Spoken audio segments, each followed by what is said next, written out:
Welcome to another episode of DStv Roundtable, and joining me today is the always bubbly and intimidatingly funny and infectious Kim Cloete.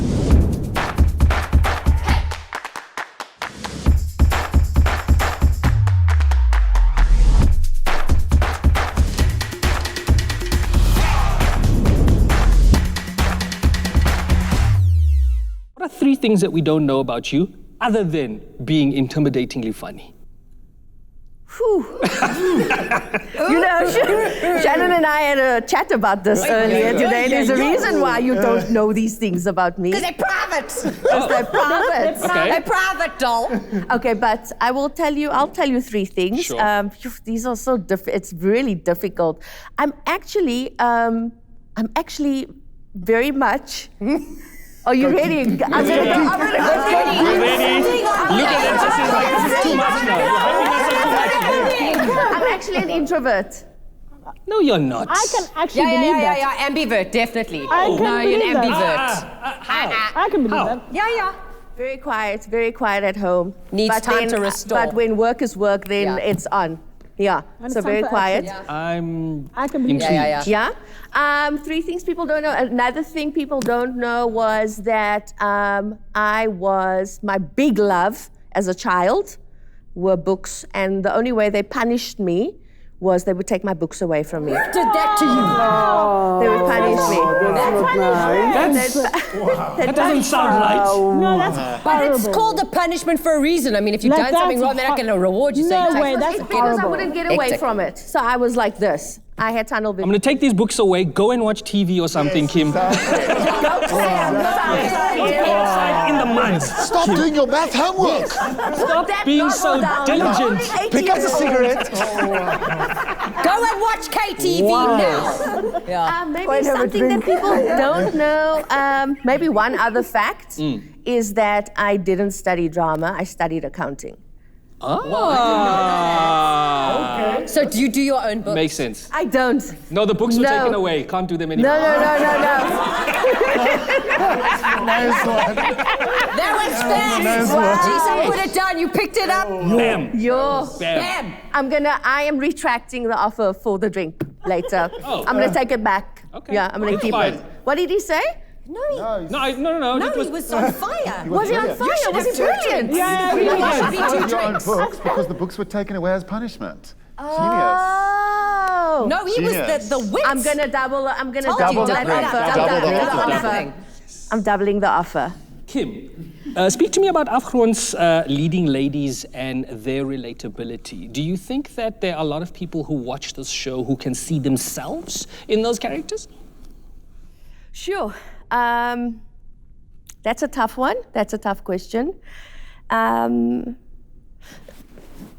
See, I think most people will be able to relate to any bits or parts of any one of those characters at some point in their life.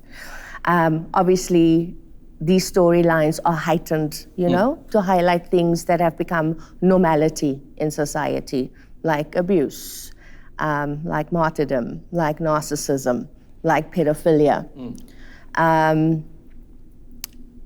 So I think it's such a difficult one to unpack because it was the toughest role I've ever had to play. And I wanted to play it because I thought it was an important story to tell, but it was very close to home for me. And so I play a female pedophile in the story. And they make the child 17, which is of age. But when you look into the detail of the story, it's someone that I helped raise. So this was very, very difficult for me to tackle, and I had to personally go to a very dark place. I don't know how many women can relate to that story, but I'm certain that there are. And it was a necessary ill to address as well, because it's, we always see it from the other side, males as being the perpetrators, but it also happens the other way around.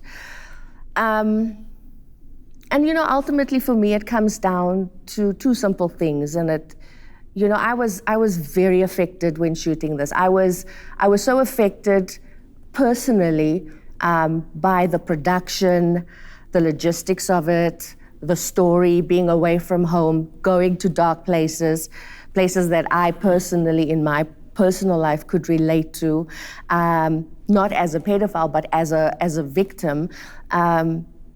You know, I had to delve deep, but to the point where I wasn't sure I wanted to be a storyteller anymore, because the way I tell it is very visceral. Like, my body doesn't understand it's not really happening. My body doesn't understand I'm not really going through this trauma. My body believes the trauma is real. You use your body Absolutely. to tell the story. So my vehicle gets traumatized over and over and over again. And for some reason, I always kind of gravitate towards telling these hard stories. Maybe Might be part of because- your healing. Absolutely, it's my catharsis. And then you get to a point where it's like, So in terms of the relatability of the characters, I think it comes down to two simple things for me. And it really is, you know, the dichotomy of our human condition. It's two things. You either want to live or you want to die. It's one of two things. We all have reasons to not want to be here. We can think of at least 5 of why we want to check out, because it's hard. Like, this roller coaster is not easy, you know, and if you're a sensitive soul and if you're an artist, even more so. I think the trick here is, I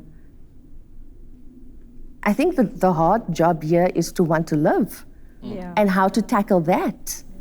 You know, finding those reasons, finding meaning in that. And I think just based on those two things, anyone can relate to these characters, you know. But it was a rude awakening for me, understanding my own capacity for giving, because self-love is something that's always last on the list for us. Sure. It's always last on the list. Who's us? As humans, we you know, martyrdom is always seen as, oh wow, she's so strong. Yeah. And the minute you gravitate towards any kind of what we deem as narcissistic tendencies, which I just call, of course, you get extreme narcissists, but any kind of inkling towards self-preservation, it's seen as selfish. And I had to wake up to that fact, where I went, you can give and you can give and you can give. But if you can't do that for yourself, everything you give is diluted. Yeah. You can't pour from an empty cup. Yeah, you can't. You can't. You can't. So my question is, how do you de-roll from such an How do you intense debrief? character? Yeah, where are you like, debriefing? So a couple of years ago, I did a play on sex trafficking. I did a one-woman show. And that's where I started understanding the difference between prostitution and sex trafficking and doing research. And that's where I learned how to debrief. So I had to physically debrief. So I would have to, every night, I would have to go dance and I'd have to shed. Yeah. And when I ended the play, I had to have a conversation with this person. Because my approach to The person acting... being the character or the person being someone in your life? No, the character. Okay. So my approach is, and I think it's also because I didn't study techniques, I had to teach myself my own methods. I've never been taught how to debrief. I don't think that is something that we do teach, and it's Yeah, something that that's- we yeah, absolutely true. should Absolutely, do. Yeah. absolutely. And so when I realized my approach to acting, I realized how I need to also unapproach it. So my approach to acting is, acting is the worst way to describe what we do for some of us, you know. It's becoming, it's being.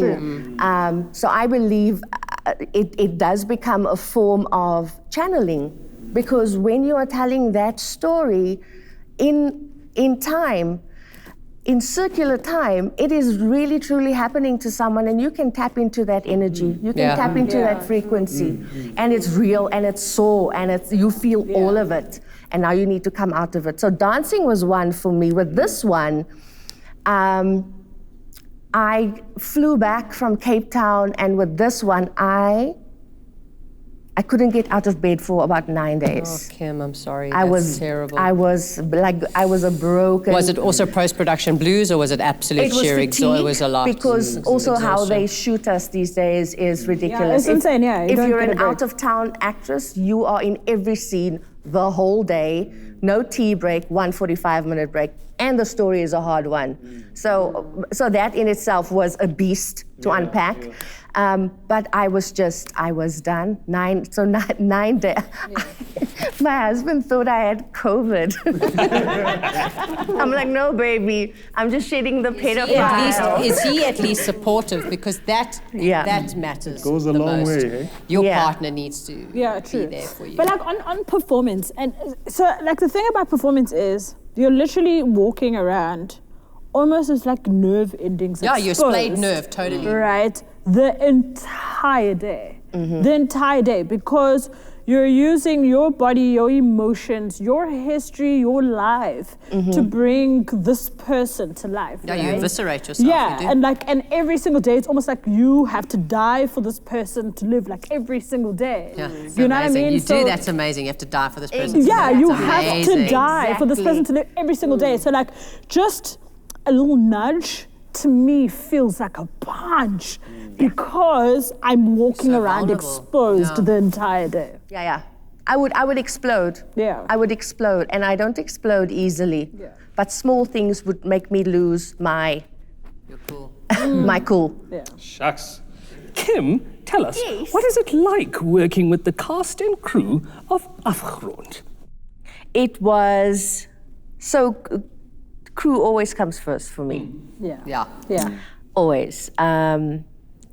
If I don't find that point of connect, then I don't get to tell my story.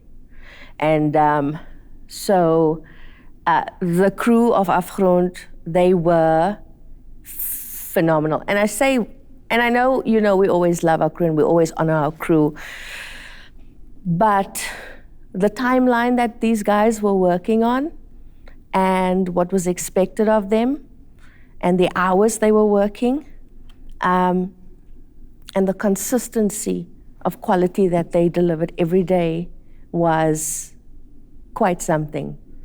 And I've worked with amazing crew before. I would sometimes get frustrated for them on their behalf, because also now set is different. We're dealing with COVID.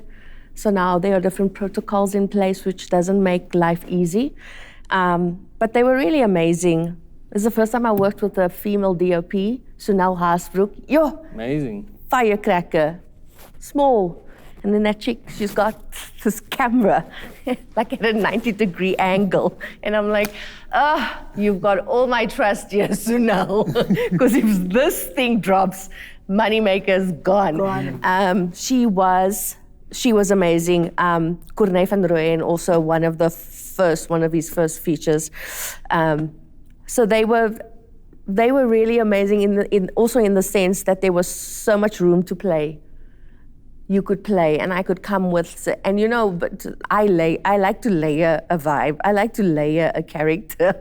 So if you don't give me enough backstory, I'm gonna come with a backstory for you, so that we know where she comes from.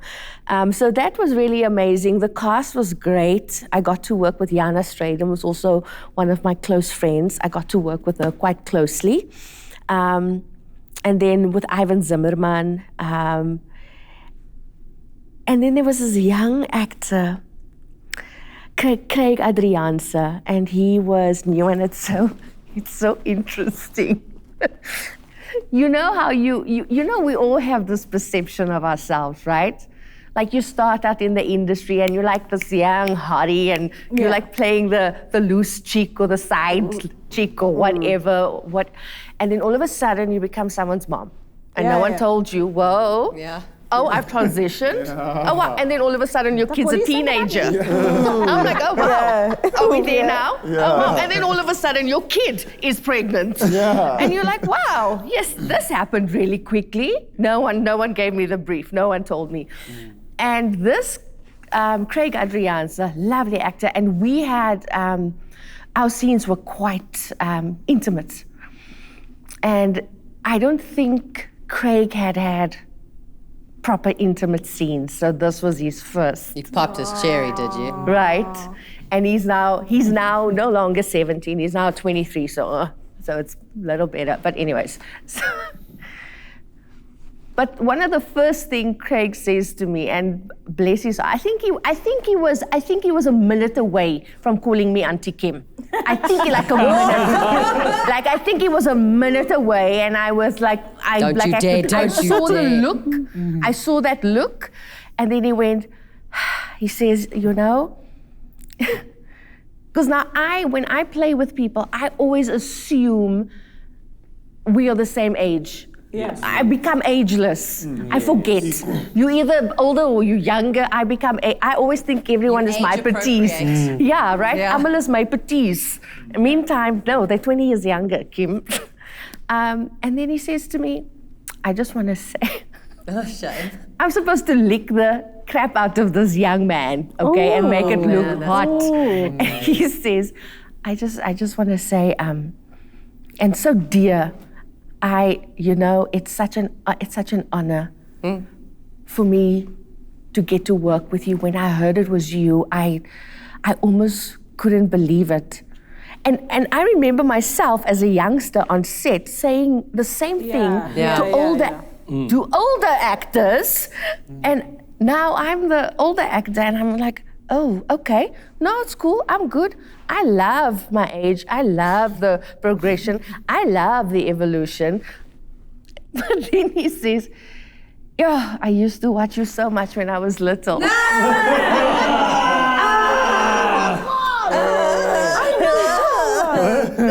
Oh no. I'm like, I need to find the sexy button here, Craig. You can't be saying stuff like this to me, okay? Let's talk sexy. So it was an amazing experience. It was wonderful to be in a position where I consciously knew, besides playing opposite someone, I was also busy mentoring. And that was quite an interesting space for me to occupy, and trying to not, get frazzled by it, and to be okay with it, because at some point you have to realize maybe there is something I can impart, maybe I do know something. Awesome stuff. Absolutely love that. Thank you very much for watching, ladies and gentlemen. This is DStv Roundtable with me, Donovan Goliath, and whatever happens going forward, do not call Kim Cloete Aunty Kim. Not yet. Not yet.